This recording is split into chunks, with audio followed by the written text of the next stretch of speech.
Sinfonía profana, vagina inconsulti. Nadie en el cosmos derrama una santidad como la tuya. Siempre estamos de rodillas ante ti, profiriendo esa tibia oración entrecortada. Todo lo supremo entra o sale de tu gruta. El universo consulta con tu ritmo, porque tú diriges el instrumental de una melodía perpetua, lubricidad fecunda desastillada por el tiempo, herida siempre expuesta, siempre quieta, siempre fugitiva, cuento de hadas en miniatura, carne que cruje de fiesta, cuando el visitante descubre parte de tu secreto, más reservada mientras más te entregas, vagina que haces de lo palpable un misterio y de la fantasía un despegue hacia la certidumbre. A partir de ti todo es obsequio, el orden del mundo solicita tu oráculo, vagina solitaria como Dios, maternal como la tierra y gregaria como un deseo proletario, fruta con sabor a tiempo que se agota, altísima generosidad de una carne que no esconde su alegría. Nunca tienes las luces apagadas, puerta de la redención, entrada al cosmos profundo. Nada se hizo a tu imagen y semejanza. Vagina fresca como un amanecer, limpia como un invierno pertinaz, expectante como un pájaro nocturno, carne inacabada para ser completada con la caricia, centro de centros, salvaje y primitiva como el helecho. De ti parte la desesperada sed de lo absoluto. Todo el entusiasmo de la creación pasa por tu tamiz, vagina imponente, guerrera y despiadada, que haces del sabor otra escala del gusto y del olor una epifanía. Nada se acerca a tu importancia, porque la tierra entera habla desde tus silencios. Los menesterosos no creen en la inmortalidad ni les interesa. Barro cotidiano y anodino, saben que son despreciados, pero les importa una azucena. Les sirve todos los sobrantes que la sociedad expulsa. Su lucha consiste en no luchar por nada. La vida es una sucesión de menudencias. El día de mañana solo está registrado para los demás. No poseen derrotero definido. Caminan la ciudad como pájaros apaleados. Hacen de las migajas un festín y de las bancas del parque una escala del reposo. Se drogan casi siempre para que la realidad no los despierte. No les interesa ni si el paraíso existe o no, si el amor todavía es posible. Solitarios y redentes en esta manigua, vehicular indolente y ruidosa. Para los menesterosos el día es amplio como una travesía por el Amazonas, trashumantes sin tristeza. Cada alero es un puerto, no les interesa llegar a parte alguna, no se proponen nada, no poseen compromisos con la banca, los servicios públicos o la renta de la señora Mariela. Hace rato quemaron todas las naves, aceptan los despojos como satélites de su cosmos, gozan de una libertad que solo la vergüenza inexistente concede. Ni alegres ni agónicos se diseminan en un etéreo emocional, anclados en un presente perpetuo. La ciudad entera es su abrevadero, su residencia. Tuyo es el capullo.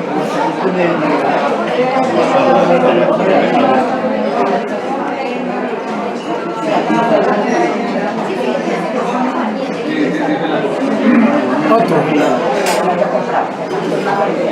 Petición de mujer por computadora. Incendiado desde siempre por el amor, asimétrico, voraz, en la frontera de todos los despojos, soy de una desesperación contenida. Pido disculpas por esta protagónica debilidad de los afectos, pero necesito una mujer elemental y misteriosa como una garza. Debe poseer rigurosa ambición de ave, una infantil pretensión por el alto vuelo. Su olor puede ser de animal majestuoso o de hierba fresca, en todo caso primitivo, que su interior conceda la fina sensación de estar siempre al pie de la cascada. Su rostro está obligado a despedir una cierta inocencia vaginal, que su música de labios incite a encadenarse al mástil, como Ulises al paso de las sirenas. Debe ser rabiosamente latina como el Amazonas, ambiguamente contemporánea como un abrazo al final de la lluvia y el blasfemo lenguaje de las metralletas. Es preferible que al caminar estimule los resortes de la imaginación, soltando la imagen de un despegue contenido. Debe evitar en su carne un pacto secreto con la luz, porque cada vez estoy más oscuro. Se le acepta un voraz fanatismo por el júbilo, de combustión espontánea, como arde en el supermercado el apetito de los niños. Es claro que el espejismo de la República de la Coca-Cola no podrá ejercer sobre ella la más mínima fascinación, ni ceder al soborno visual de las grandes vitrinas. Que su corazón no esté ultrajado para la sorpresa. Puede pisar a su antojo la salsa ardiente del pentagrama, pero debe ser más sensible a una fuga de Bach que a la de Mata Ballesteros. Que maneje un cierto silencio espumoso, que furtivamente despliegue una cierta brusquedad elegante, que su cuerpo irradie la sólida fragilidad de una declaración amorosa. Puede pasar inadvertida por el cardumen de la urbe, pero súbitamente percibida por los canales del sortilegio, de las tardes metálicas, de piedras cayendo a la vida o de la vida cayendo como piedras. Me dejará sentir su secreto como una sinfonía, y su ademán más inocente sacará al genio de la lámpara. Será mujer abismo la que me haga desdeñar los altos puentes, la que al ofrecerme el gran festín de su cuerpo me sobreviva la profunda sensación de haberse asistido a una cena sagrada.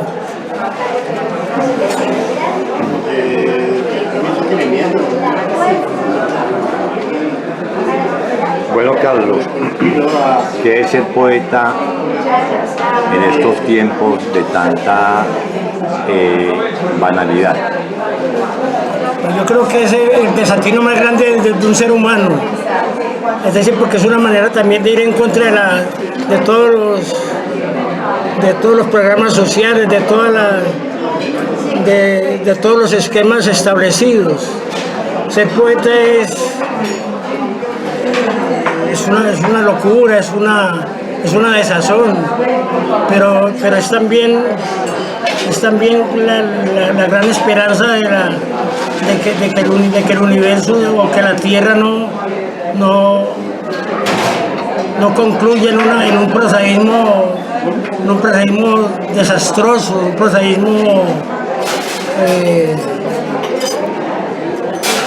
prosaísmo asesino. ¿Decidiste ser poeta a la edad de qué, a qué edad? Pues uno empieza uno empieza tratando de que toda esa sensibilidad de las lecturas se proyecten en una voz propia, pero tratar de crear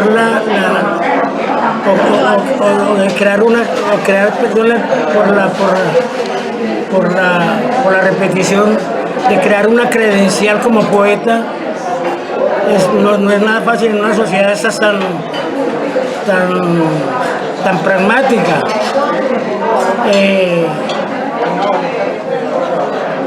Digamos que uno, por la insistencia de la sensibilidad irritada que maneja, se ve obligado a imponerse a la gente.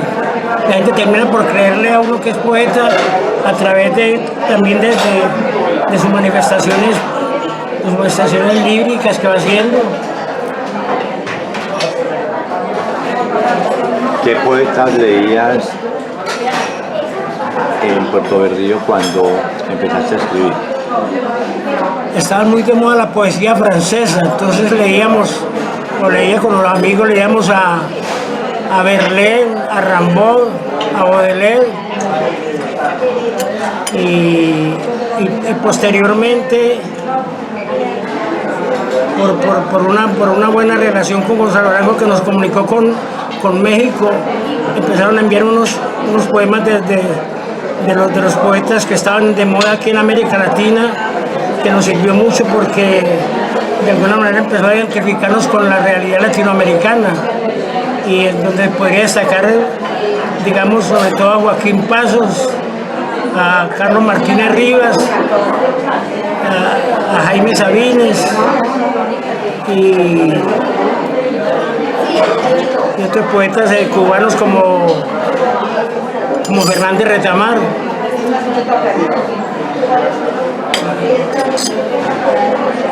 ¿Qué es Puerto Verdillo en ese momento para vos? ¿En este momento? No, en ese momento que estabas empezando la indagación de la poesía. Puerto Berrío era el emporio de la alegría. Puerto Berrío era la manifestación terrenal de lo que podía ser un paraíso. Teníamos todas consigo, porque de alguna manera lo económico influye considerablemente también en las conductas de vida, y Puerto Berrío caminaba por una situación económica bastante solvente, y eso nos permitía por lo menos esas libertades como la de escribir poesía, si no hubiera sido posible. ¿Le escribiste algún poema a Puerto Verdillo, no? Sí, claro, yo le hice un poema al puerto que se llama Pequeña ciudad de mis pasos. Digamos, yo me hice conocer. Yo creo que yo escribí Pequeña ciudad de mis pasos como a los 26 años. Tenía apenas por ahí unos 5 años de estar escribiendo. Mira, ¿qué manera de publicar tenían en Puerto Verdillo cuando empezaste? ¿Había un periódico allá o emisoras o cómo así? La difusión era de las cosas más difíciles en el puerto, porque no había medios de comunicación en ese sentido. Salió un periódico allá, pero por efectos de los acontecimientos políticos, o solamente cuando había elecciones, que llamaba El Laderal, un periódico liberal. Ahí empezamos a escribir las primeras cosas, pero teníamos que esperar como a ese determinado tiempo.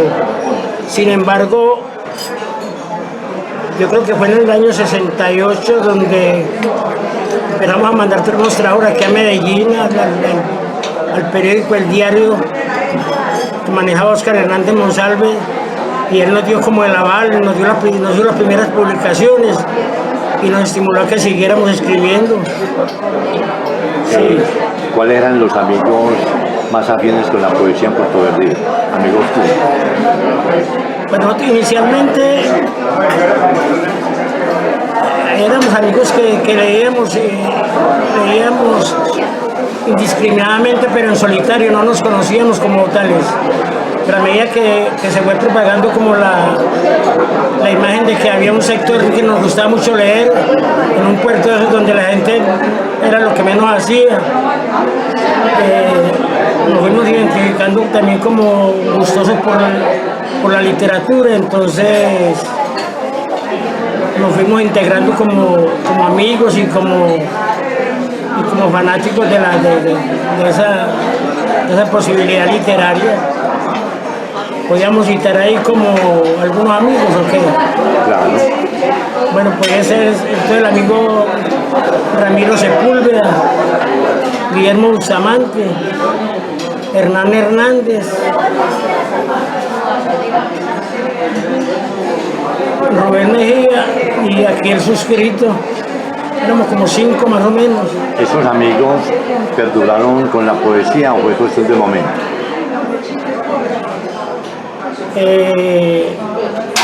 Buena pregunta, porque al final cada uno se lo fue como tragando la rutina cotidiana, y yo creo que no quedamos ahí sino Ramiro y yo, al final yo, porque Ramiro también se fue quedando como en la mitad del camino. Incluso el otro poeta que era muy bueno, que era Guillermo Bustamante, la droga terminó por devorarlo también, Ganarle la batalla. por ganarle la batalla. En ese grupo no había mujeres. En ese grupo extrañamente no había mujeres, ¿verdad? Parecía como Había que buscarlos en las lupanales o qué. más o menos.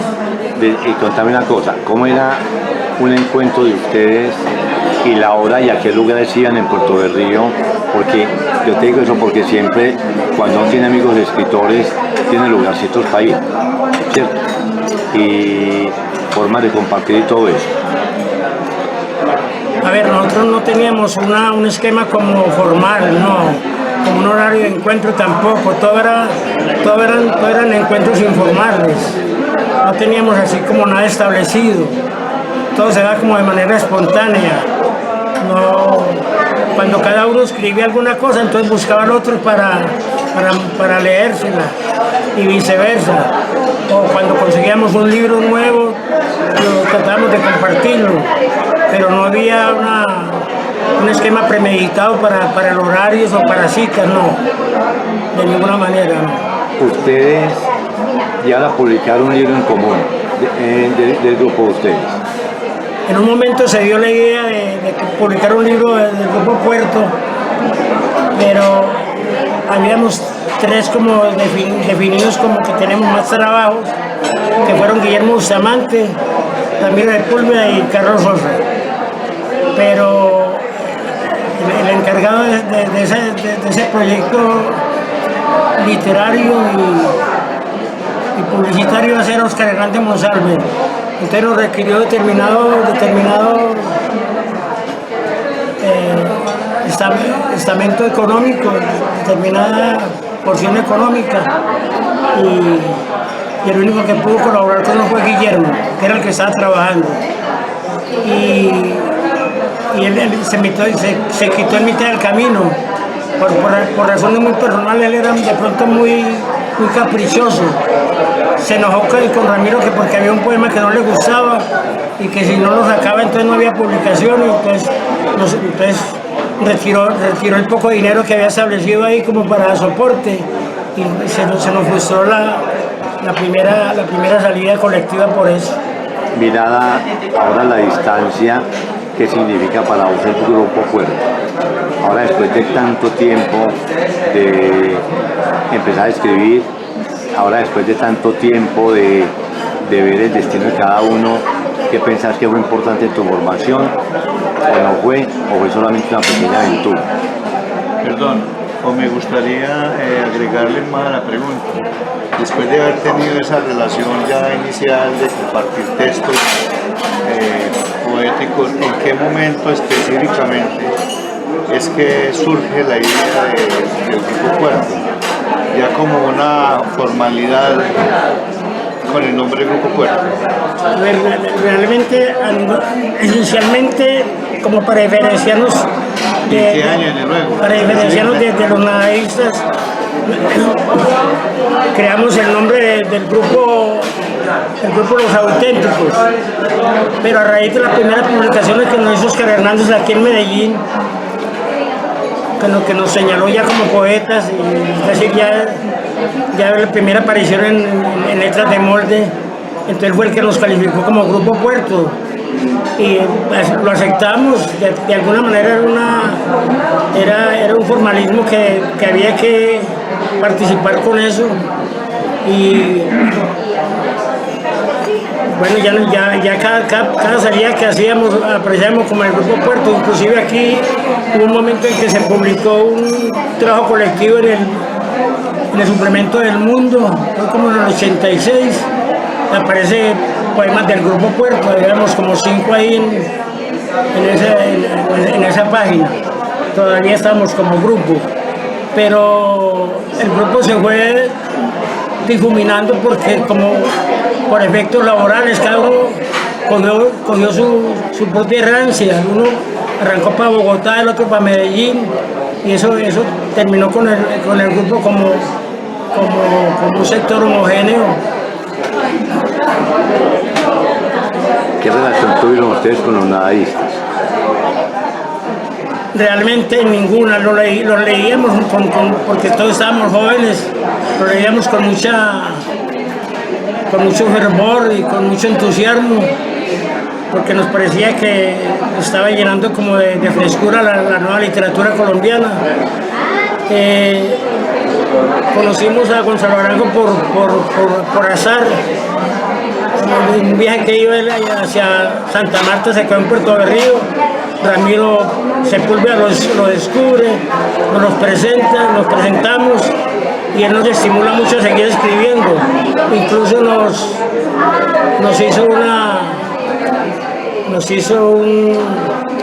sirvió de puente con Telma Nava, una poeta mexicana, para que ella nos enviara también revistas de allá y nos conociera como poetas de Puerto Berrío. Y mandaron también poemas ustedes allá, ¿o no? A la revista mexicana. Mandaban poemas a la revista mexicana. No recuerdo haber mandado allá, no recuerdo que hayamos mandado. Es que nosotros no teníamos tampoco mucho trabajo todavía. Estamos todavía muy incipientes con eso. Dame una visión, que recordes de Gonzalo Arango. A Gonzalo lo conocimos ahí, él se iba el otro día y se quedó como tres días con nosotros. La visión era que era un hombre muy supremamente sensible y muy generoso intelectualmente, porque nosotros apenas estábamos haciendo los primeros pinos y nos trataba como de tú a tú, sin ningún tipo de menosprecio. Él se llenó de mucho asombro porque ya habíamos leído a algunos autores franceses como Jean-Paul Sartre, como Camus. Incluso en algún momento le dijimos que habíamos leído El extranjero, pero que en la versión del extraño, en una traducción como El extraño, y que nos había gustado mucho esa traducción.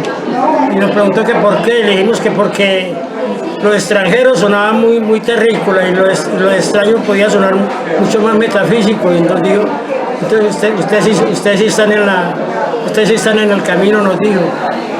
Pues a él le gustó pues mucho como ese pronunciamiento que hicimos y estaba muy contento con el descubrimiento de nosotros. ¿Tuviste correspondencia con él o no? Inicialmente todos tuvimos correspondencia. Él era muy generoso con eso. Primero nos envió una carta colectiva y después individualmente nos iba respondiendo a cada uno. Nosotros conocimos a Gonzalo Arango en 1964. Él tenía también novio en Puerto del Río, ¿no? Tenía novio en Puerto del Río. ¿Quién? Gonzalo. No, pero ese era un picaflor.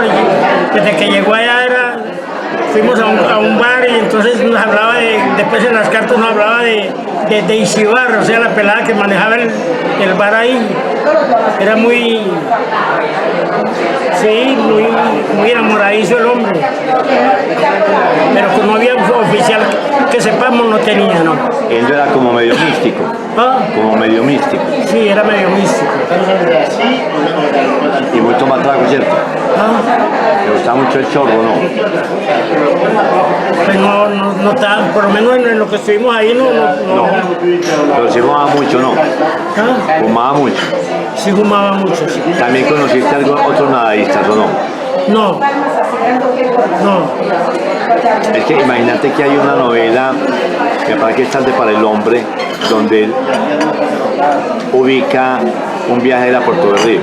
Esa novela fue la primera que él tenía, pero él la tuvo guardada mucho tiempo y nunca la publicó en vida. Sí. Entonces me está errado que tengo una parte donde se va el tren desde Medellín y hace por allá unas cosas en Puerto del Río, unas pilatunas, y ve, Gonzalo, esto por allá.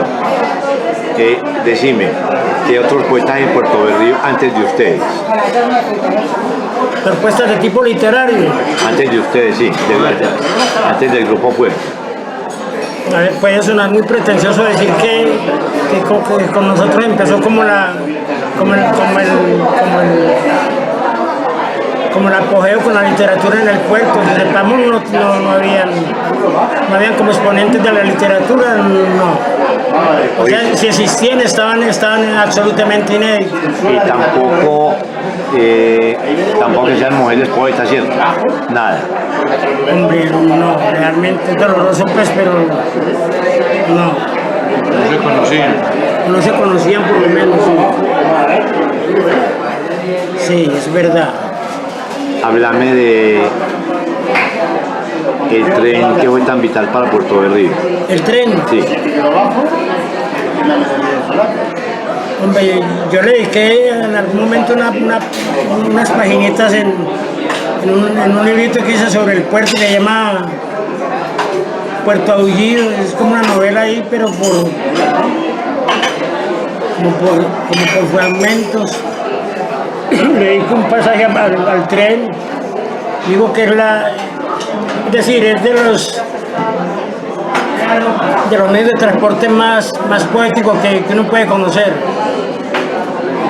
Y no solamente poético en todos los sentidos, sino que también llenaba vacíos en la economía y en otros aspectos fundamentales de la sociedad. Es más, cuando el tren estuvo vigente en el puerto, se sintió mucho la alegría porque eso producía mucho dividendo y mucho empleo y movía mucho dinero y la gente tenía para comprar cosas y donde puede comprar pan hay alegría. El puerto, el tren es una maravilla. Eso, de las cosas dolorosas del puerto es haber dejado desaparecer ese medio de transporte. ¿Te tocó montar en barco también de...? También me tocó montar una vez en barco. Una vez que fui hasta Cúcuta, viajé de Puerto Berrío a Barranca en un barco de esos. Recuerdo que era el Jesucita. El Jesucita. Mira, y que llegaste a entrar al Hotel Magdalena, ¿no? ¿Oh? Al Hotel Magdalena llegaste a entrar. Sí, claro, Sí. claro que sí. Háblame de tu Hotel Magdalena, ¿cómo El es? Hotel Magdalena era un hotel fuera de serie, ya, eso quedaba como si perteneciera a otro mundo. Era un hotel de 5 estrellas en Puerto Berrío. Un hotel que las tenía todas consigo, tenía piscina, tenía Las buenas habitaciones, todo esto. sí, muchas habitaciones, era muy amplio y digamos el paisaje que producía visualmente era muy hermoso porque la estructura de ¿cómo se llama? El interior, No, todo muy lindo. sí, el interior y el frontis era un hotel fue muy bien diseñado. Era de mucho lujo. Una arquitectura republicana. Sí, era como una arquitectura republicana. Ese es el tipo de arquitectura que se empleó en la construcción del Hotel Magdalena. Pero a mí me gustaría hacerle una pregunta al poeta. Sí. A ver, a muchos, o por lo menos los que manejamos la narrativa, nos inspira mucho el tema del tren, el tema del río, el tema de los paisajes, el tema de los barcos. Para ti el tema del barco a vapor, de todo este medio de transporte, que bueno, en aquella época ha sido fuente de inspiración para la poesía también. Pues la verdad, más bien lo toqué poco, pues. Yo toco en el poema de Puerto Berrío, lo toco tangencialmente, pero no lo dejo por fuera. Trato de recordar algún verso donde habitaban barcos lentos y elegantes, y donde aún persisten por la vida algunos pescadores de piel dura, dice el poema.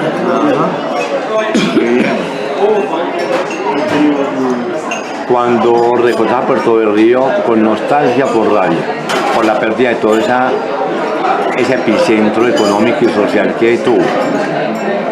Yo diría que es un acervo de emociones contradictorias. Lo que tú dices todo. Hay una nostalgia, hay un dolor por esa pérdida, porque parece como irrecuperable, pues. Y no hay derecho a que tanta maravilla se haya ido difuminando de una manera tan miserable sin que nadie dijera nada. las cosas fueron desapareciendo como por arte de magia también y todo el mundo se fue quedando quieto, como la cosa más normal del mundo. Solamente ahora que no existen es donde nos damos de cuenta de lo prestigioso de esa presencia. Es una ausencia que duele mucho. Yo diría que más bien un dolor tremendo el que me produce pensar en el puerto, más que todo. Háblame de lugares valiosos tuyos en tu vida de Puerto Berrío. Pues es que yo no diría que había lugares valiosos y nada, todo lugar era como un punto de llegada, de encuentro. Uno podía estar muy bien en el parque normal, como estar bien en el muelle, Una estación ferroviaria. sí, incluso hasta los bares con las meretrices de allá de la época. Qué poeta. No, lo que pasa, ya por qué te pregunto es, porque uno es una persona en lugares que uno visita, ¿cierto? Y uno es de lugares donde uno visita, el lugar donde se amaña, donde puede dialogar y todo eso. Si me entiendes, te pregunto por eso. ¿Por qué te viniste para Medellín? Buenísima pregunta. Yo recuerdo que cuando me iba a venir, Oscar Hernández fue el primero que me dijo, no te vas a venir, hombre, que... ¿Quién? Oscar Hernández Monsalve, el poeta de aquí, dijo, no dejen al puerto, pero la realidad ordinaria es muy imperiosa y ya estaban como cerrados estaban cerrados como las oportunidades laborales. Entonces se dio la oportunidad aquí que vivía en Medellín un hermano mío y me veniste para acá a ver cómo te vas ubicando aquí. Y yo pensando también en la literatura, yo nunca perdí de vista ese objetivo central que era ser escritor. No me puede que en Medellín se dé la posibilidad y me vine previamente como a eso, aunque en el camino se me estaba perdiendo la luz, porque me vine con la vaina laboral y me estaba devorando me estaba absorbiendo el licor de aquí en Medellín. ¿A qué lugar ibas cuando llegaste a Medellín a tomar? Cerca, yo llegué aquí estableciendo un puesto de revistas en Cúcuta con la avenida de Grey. Entonces por ahí cerquita eso está lleno de bares. Eso. Es más, donde yo tenía el puesto de revistas era un bar. O sea que de entrada ya estaba la solución ahí abierta. Sí. Contame qué revistas vendía. Cromos, me imagino, ¿o no? Las revistas que estaban de moda en ese entonces. ¿Cuáles eran? Estaban esas revistas de farándula que eran Vanidades, Buen Hogar. ¿Cromos también o no? Cromos, Cosmopolitan.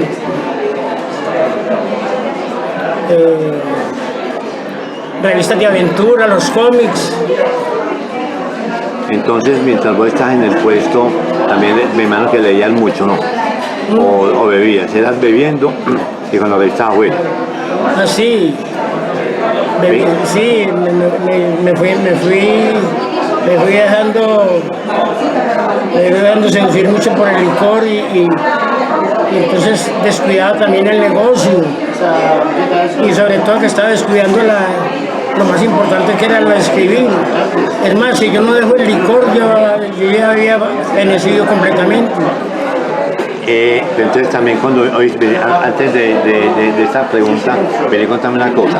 ¿Por qué pusiste tan abajo el puesto de revistas? Por Cúcuta. Porque como yo llegué aquí a una ciudad desconocida, había que pedir permiso para establecer, entonces me tocó ir a llenar ese trámite y desde allá del centro de la administración pública me adjudicaron el lugar. Es que es muy abajo, ¿cierto? Sí, claro. Pero siento que en ese momento Medellín era manejable y más calmada, porque Sí, Cúcuta claro ahora está imposible. Claro. Pero era que por ese lado también había un flujo de gente, No había porque por ahí había eran puestos de los carros de Bello, por ejemplo, por ahí por ese parque atrás. Y ahí cerquita quedaba también genera un flujo de el gente centro de esto de la, ¿cómo se llama? El tráfico, ahí está la oficina de los de tránsito de Medellín. Bueno, a mí me gustaría hacerle una pregunta. Yo siempre he tenido la opinión de que con la venida de estos poetas para la ciudad, el uno para Bogotá como fue Guillermo Bustamante, Carlos Sosa hacia Medellín y Ramiro Sepúlveda se vino para Medellín, a mí me quedó la imagen de que el grupo, al venirse el grupo Puerto hacia Medellín, se vino también la literatura, por una simple razón, porque es que en Berrío hasta hace muy poco se escuchaba una nueva generación de escritores. Hablo de nueva generación en cuanto a la edad inclusive, ¿no? No es porque hayan empezado tarde a escribir como algunos lo pudimos haber hecho. Lo que sí, el sabor que nos queda o la imagen que nos queda es que la nueva generación de Berrío como que no escriben mucho o no son muy conocidos. Entonces me gustaría saber la opinión del poeta respecto a ese, porque si los hay, qué bueno sería, por ejemplo, buscar la manera de hacer que esos jóvenes, esa nueva generación de escritores, también retomaran como con sentido de pertenencia el tema del Grupo Puerto. Me gustaría escuchar al poeta. Pero la verdad es que con la venida de allá uno pierde contacto en todo sentido con el espacio literario y desgraciadamente no encontramos como una generación que nos estuviera ahí como detrás de nosotros, pues por decirlo de alguna manera, no teníamos como ese tipo de interlocución. De seguro que sí habíamos creado en algún momento, siempre, porque esas cosas se dan, mucha gente empezó a pensar de que podía también escribir, de que eso no era privilegio de unos poquitos. Si nosotros que éramos gente de pueblo a pueblo, podíamos haberlo hecho y teníamos un mediano reconocimiento, siquiera a nivel aquí regional, porque no lo podían hacer también.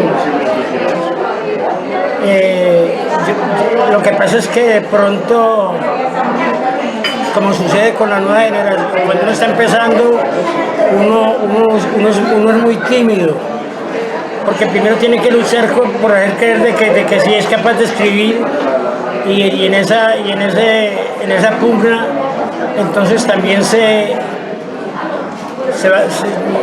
no siendo lo suficientemente atrevido como para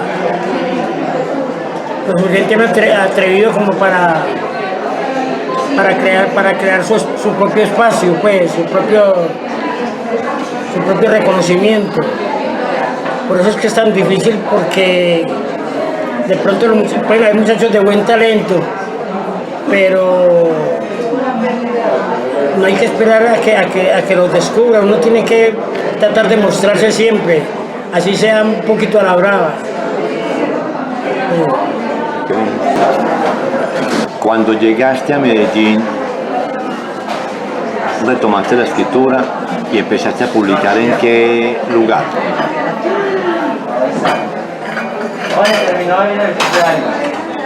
Yo llego a Medellín al finales del 78. Me establezco ahí como vendedor de revistas y vuelvo a recuperar la conexión con Oscar Hernández. Entonces me dice que le mande trabajos al colombiano. Empiezo a mandar algunos trabajos al suplemento literario. Me publican algunos, entonces me voy animando. Y escribo un tiempo ahí que de todas maneras hablamos mío. Bueno, ahorita hablamos, luego. ¿Qué te digo? Lo que pasa es que tenía que luchar contra el desorden del alcohol también. Y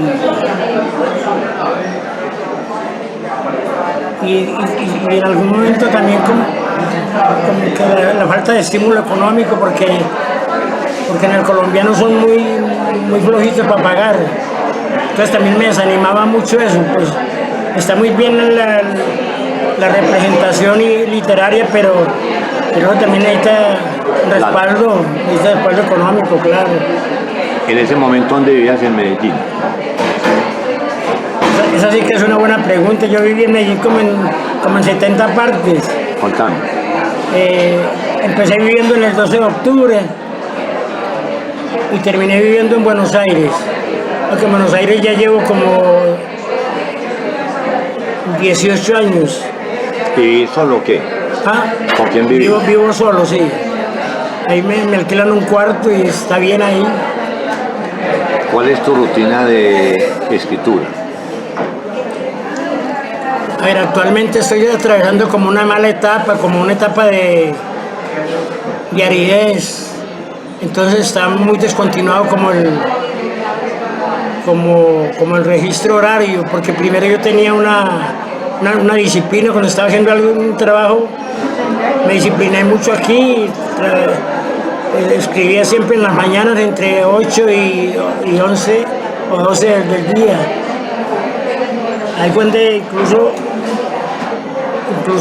buena pregunta, porque yo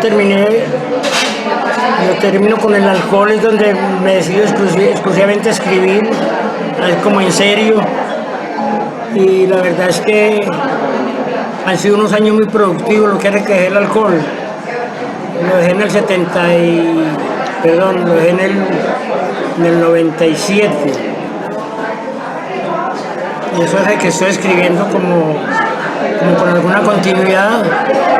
Pero en este momento estoy trabajando como por una etapa de aridez, sí. Desde que viniste aquí, ¿qué contacto tuviste con escritores de la ciudad?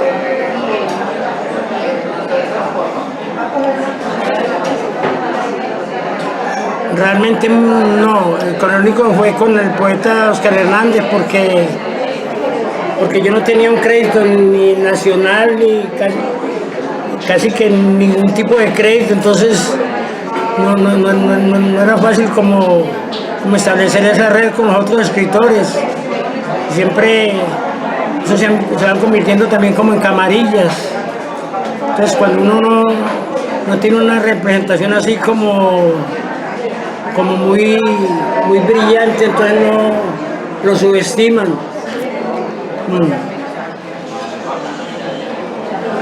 Pero publicaste en el colombiano,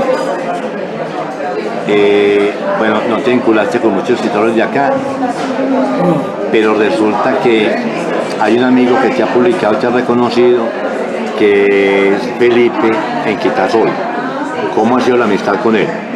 Ese es un tipo ya fuera de serie, es un hombre extraordinario, y de esa clase de personajes que no han sido tocados por el diablo de la envidia ni el malestar, y que reconocen otros valores que no han sido identificados plenamente. Y pues sí, su amistad y su grupo fue muy importante para cierta difusión aquí en Medellín, sí. ¿Escribís a mano o en máquina de escribir o en computador? Siempre he escrito a mano. A mano. Siempre. En eso sigo siendo muy anacrónico. No, son formas de escribir porque la literatura es siempre esto y las manos, ¿sí o no? Siempre hace días que hay que saludarte. Me decían, él se mantiene en las escalas del Parque Verde de la que Del edificio Coltejer. Del edificio Coltejer de la Sana a la playa. Pero eso no te conocía. Entonces contame desde que te situas allá. Hombre, yo a veces creo una cosa poeta, y es de que los sitios lo van eligiendo. Uno ni siquiera elige los sitios, sino que los sitios lo eligen a uno. Llegué por azar ahí, no hacía nada, había dejado el puesto de revistas, estaba como un poco en el aire. y de trashumante en la ciudad. Me fui quedando por ahí como buscando un sitio de llegada. Fue muy fortuita la llegada ahí. Y en vista de que nadie me echaba de ahí, entonces me fui como amañando. Y terminé por convertir eso como en oficina, en punto de encuentro con la gente, donde me fueron conociendo, vendiendo los libritos que iba haciendo y demás. Y ayer, hace más de 20 años estoy ahí. ¿Ahí van llegando los amigos o qué? Ahí van llegando los amigos y los posibles compradores de libros. ¿Y entonces a qué hora llegas allá? ¿Por a las 2 de la tarde o qué? ¿O por la mañana? Ahora estoy llegando un poquitico tarde, pero normalmente mi llegada ahí ha sido entre 9:30 y 10 de la mañana. ¿Y hasta qué horas? Hasta las 5 de la tarde. Entonces te las pasas ahí sentado, caminas o qué haces ahí. Ahí casi que es como un espacio estático. Yo me siento ahí me levanto ahí a tomar algún tinto ahí cerquita, pero no estudio mucho el sitio porque uno no sabe en qué momento puede llegar el amigo o el cliente. Más de uno le dice, hombre, ahí te estuve buscando y no estabas. Y bueno, sí, ha servido ahí como de punto de referencia con la gente, hasta el punto de que algún amigo me subtituló alguna vez como el poeta de la escalinata. ¿Qué proyectos tenés para estos días, aunque me estás diciendo que tienes mucha aridez? Pues sí, la escritura es mucha aridez. Lo que pasa es que tengo más de un trabajo ahí como acumulado para publicar y no he podido, entonces eso también lo desanima mucho a uno. Uno necesita también publicar y hacerse conocer más. Pero dijiste una cosa muy importante ahorita, hay que estar en la jugada y persistir. Y yo te felicito a ello porque uno no puede esperar que le caiga un amigo, aunque de pronto sean generosos, sino que uno también se tiene que ayudar o no. Correcto, sí. Incluso la mayoría de los libros los he publicado por cuenta y riesgo. Casi todos han sido, excepto por ahí 2 o 3, que han sido por parte de alguien. Casi todo ha tocado de mi propio bolsillo y esfuerzo. Para localizarte, ¿tenés celular o no? Ese es el punto de referencia, las escalas del edificio Cortejero. ¿No tienes celular? Sí, yo tengo un número de celular. Carlos, muchas gracias por este rato. Te felicito, unos poemas muy lindos y sé que vamos a seguirnos viendo porque yo vengo mucho al centro. Entonces vean, la cosa es la siguiente. Firmame por los libros.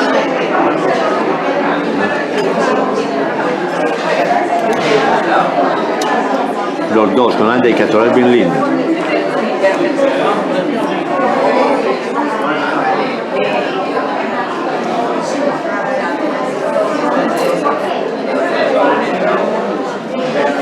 Queda bien poeta, ¿cierto? ¿Cómo? Te queda bien el poeta. Hágale tranquilo.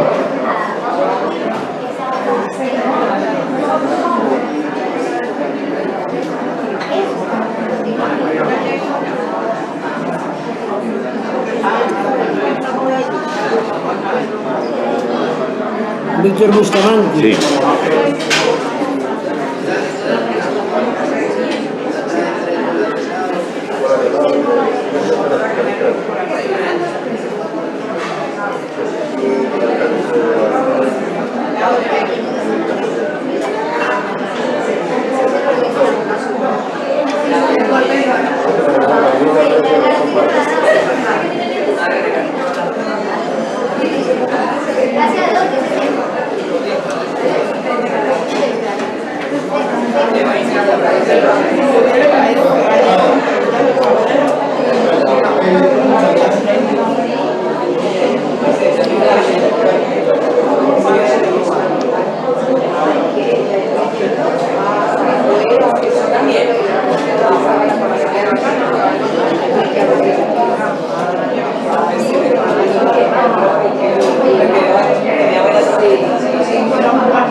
Entonces se hace pues uno, diga. Sí, se establece como una dicotomía entre el poeta y El ser humano. el ser humano, sí. Y uno sabe que hay una cosa muy buena, Carlos, que la gente sea buena persona. Sí. ¿No le ha pasado eso? ¿Es así o no? Sí.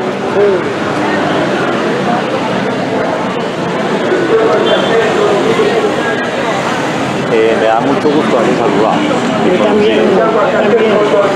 Porque le cuento que usted tiene unos poemas.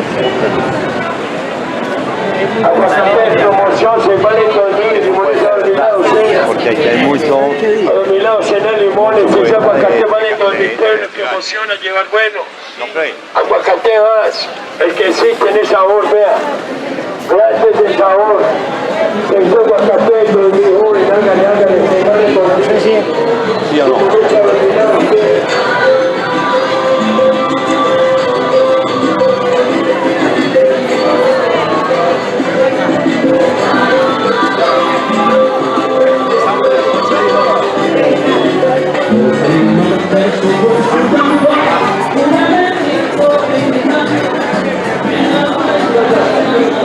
¿Cuánto hace que va por todo el río?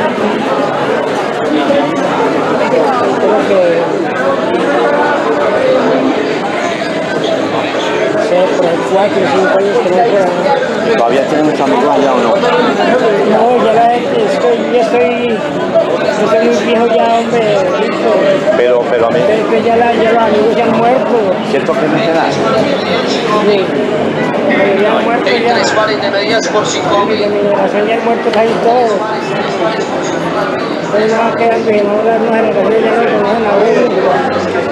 Pero uno es un extraño. Venga, y no ha ido a hacer, no ha ido por allá a dar, no ha ido por allá a hacer, ¿cómo es que se llama? A hacer recitales.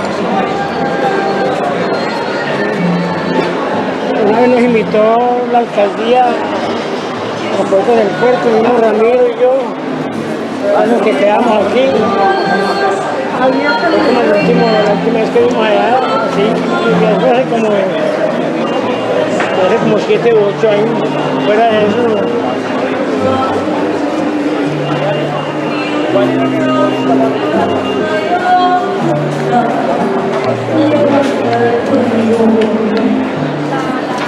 Oh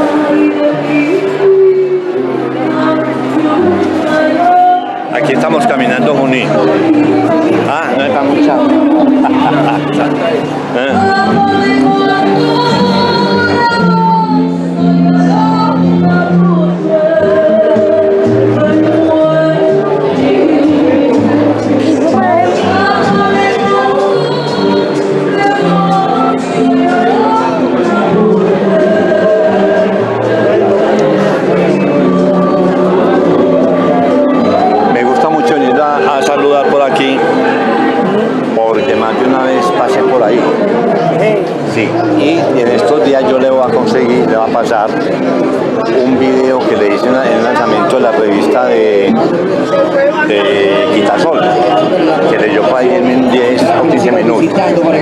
Lo tengo eso para ahí guardado. Eso está en internet. ¿Vamos por allí o por allí?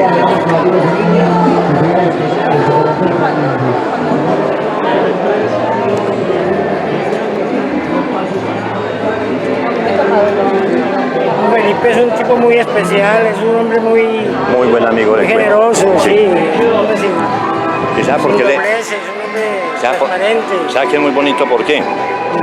En un medio donde hay tanto codazo literario. Bastante. ¿Cierto? Bastante.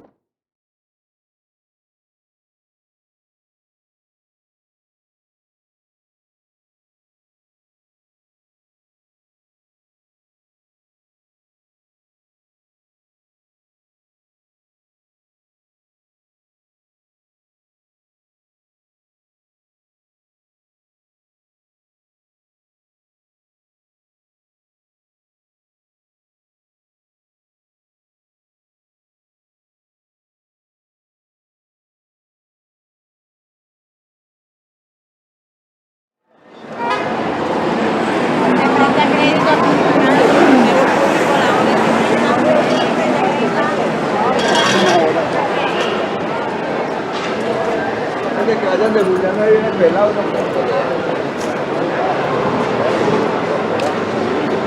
Mira ya que el peladito vino, no viene para acá.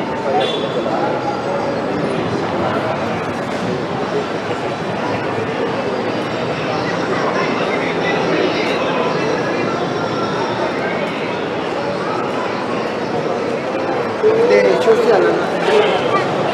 ahí, vea, vamos.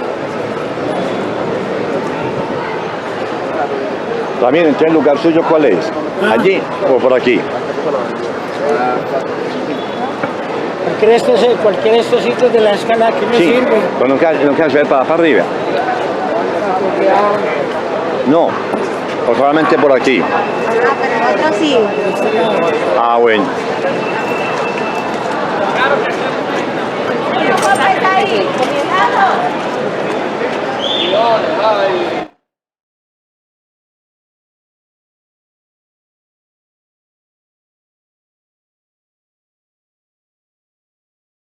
Perdón. ¿Qué sabes? ¿Cómo que se llama? No, es que ¿sabes qué pasa?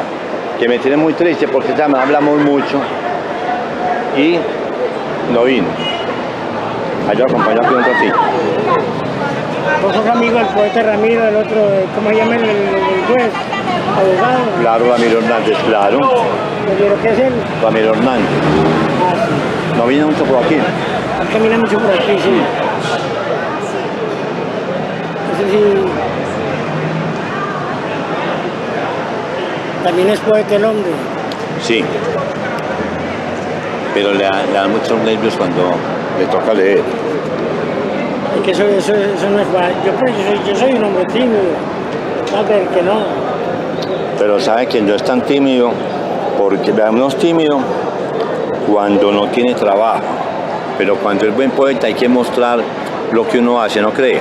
Así es verdad, claro. Porque se queda uno guardando las cosas de uno Así no. y no sale uno con nada. No, ¿sí o no? Jean-Paul Sartre decía, escribir para sí mismo es un lujo inútil. Y es una pendejada. Hay que, si uno necesita, vea, aquí estoy yo. Así, Listo. claro. Muéstrese.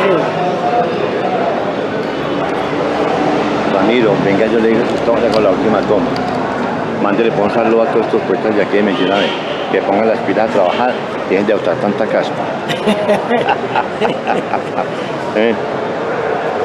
¿Sí o no? Sí, claro, me parece muy bien. Mándele un saludito aquí, mire la cámara, ve.